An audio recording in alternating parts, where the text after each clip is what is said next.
Welcome fans and foes, viewers and haters. I'm your cinema simpleton because these days even Hollywood can't fool an idiot.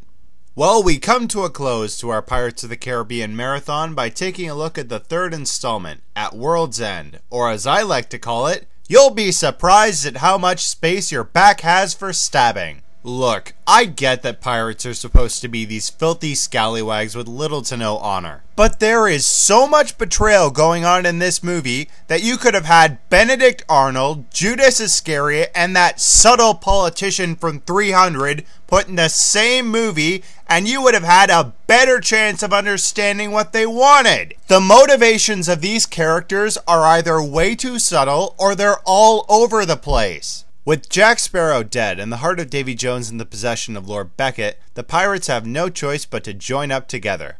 The ex-crew of the Black Pearl makes a reluctant alliance with the newly resurrected Captain Barbossa to find Davy Jones's locker to rescue Jack so he can help them fight off their enemies. In the meantime, Beckett has the East India Trading Company mass together their war fleet with the Flying Dutchman at the lead. A trading company that's using military forces to try and increase its power?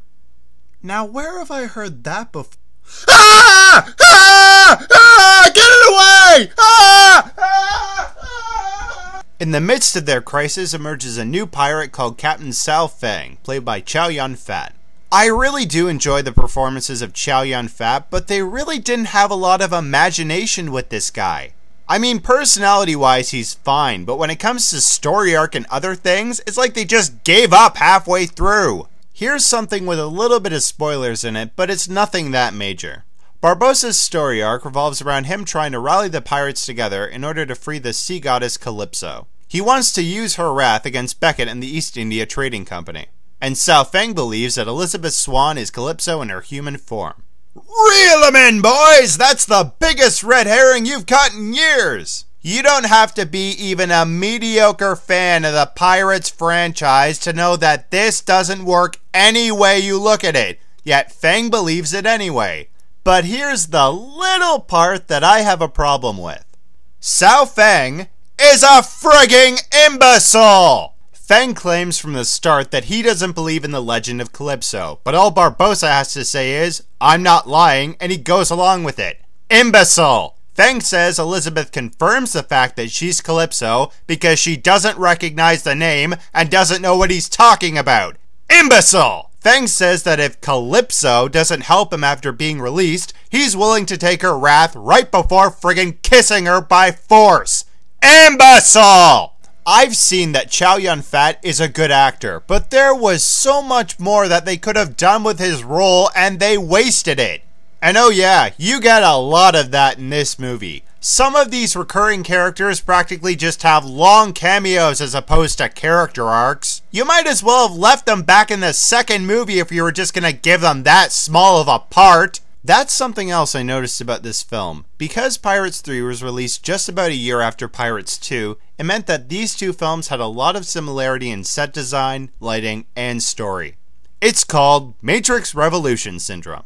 With all these many story arcs that seem to bend in so many directions, the story can be very difficult to pay attention to sometimes. It's better to just roll with it and assume everybody is in it for themselves. If you think otherwise, you'll never understand what these characters are really after. As always, Hans Zimmer gives a magnificent score. This time, it also gets a bit more emotional in his music. And the action definitely delivers its best impression for round 3. But I use the word deliver very loosely. What do I mean by that?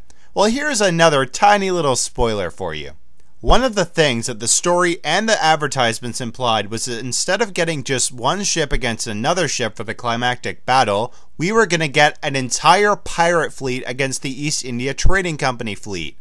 And we didn't! Oh sure, the ships are floating there in the battle, but they don't do anything! They literally bob there in the middle of the ocean. What was the point of gathering all these pirates if all they're gonna do is sit back and let the Black Pearl do all the fighting? Here though, I really think the performances do come to their fullest, where we see that our characters find something to fight for, be it good or evil. The theme of the movie would have to be freedom. The pirates want to be free to roam wherever they want and not be constricted to a world of order and rules. I suppose the secondary theme would have to be loyalty, even if it does have a bit of honor amongst thieves taste to it. You're really either with the pirates or against them. There's no neutrality anymore. At World's End really is an explosive finish to the Pirates trilogy, which may or may not be true given that Jerry Bruckheimer allegedly tweeted from the set of Pirates 4. But nevertheless, many of these characters receive appropriate endings, and not all of them the Disney cliche you would probably expect. My rating for Pirates of the Caribbean at World's End is a 2.5 out of 5. The story's shot to bits, but the movie's still cool to watch. Hey, wait a second. If Keith Richards played Jack Sparrow's dad, and Keith Richards was only part of his inspiration for the character, does that mean that his mother was... Oh!